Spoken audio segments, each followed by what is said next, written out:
প্রধান উপদেষ্টা ডক্টর মোহাম্মদ ইউনূস সহ বাংলাদেশের অন্তর্বর্তীকালীন সরকারের সঙ্গে আগামী সপ্তাহে অর্থনৈতিক সংলাপ শুরু করার পরিকল্পনা করেছে মার্কিন যুক্তরাষ্ট্র। বিশ্বের অন্যতম বৃহৎ পোশাক রপ্তানিকারক বাংলাদেশের অর্থনীতি চাঙ্গা করার কাজে সহায়তার অংশ হিসেবে যুক্তরাষ্ট্র এই সংলাপের পরিকল্পনা হাতে নিয়েছে। মঙ্গলবার ব্রিটেনের প্রভাবশালী সংবাদ মাধ্যম ফিনান্সিয়াল টাইমসের এক প্রতিবেদনে এই তথ্য জানানো হয়েছে। এতে বলা হয়েছে, বাংলাদেশের দীর্ঘদিন ধরে ক্ষমতায় থাকা কর্তৃত্ববাদী সরকারের পতন ঘটেছে গত ৫ আগস্ট। ওই দিন প্রধানমন্ত্রীর পদ থেকে পদত্যাগ করে ভারতে চলে যান শেখ হাসিনা।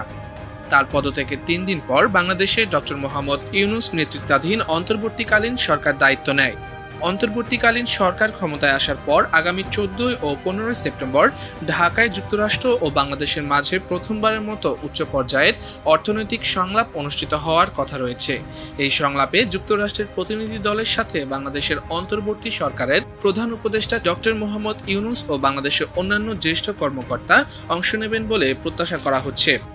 ফিনান্সিয়াল টাইমসের প্রতিবেদনে বলা হয়েছে, মার্কিন প্রতিনিধি দলে যুক্তরাষ্ট্রের অর্থ, পররাষ্ট্র ও বাণিজ্য দপ্তর ও ইউএসএইডের কর্মকর্তাদের অংশ নেওয়ার কথা রয়েছে।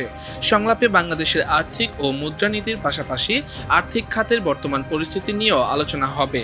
মার্কিন রাজস্ব ও অর্থ দপ্তরের আন্তর্জাতিক অর্থায়ন বিষয়ক সহকারী আন্ডার সেক্রেটারি ব্রেন্ট নেইম্যান বলেছেন, প্রয়োজনীয় সংস্কারের মাধ্যমে বাংলাদেশ তার অর্থনৈতিক দুর্বলতা মোকাবিলা ও নিরবিচ্ছিন্ন প্রবৃদ্ধি এবং উন্নয়ন নিশ্চিতে একটি শক্তিশালী ভিত্তি তৈরি করতে পারবে বলে যুক্তরাষ্ট্র আশাবাদী। তিনি বলেন, আইএমএফ এবং অন্যান্য আন্তর্জাতিক আর্থিক প্রতিষ্ঠানের সাথে বাংলাদেশের নিরবিচ্ছিন্ন সম্পৃক্ততার জন্য মার্কিন সমর্থন বৃদ্ধির পরিকল্পনা করেছে ওয়াশিংটন। কারণ বাংলাদেশ আর্থিক খাতের সংস্কার গভীরতর করে আর্থিক টেকসইমূলক উন্নতি এবং দুর্নীতি হ্রাস করে অর্থনৈতিক প্রবৃদ্ধি জোরদার করতে চায়।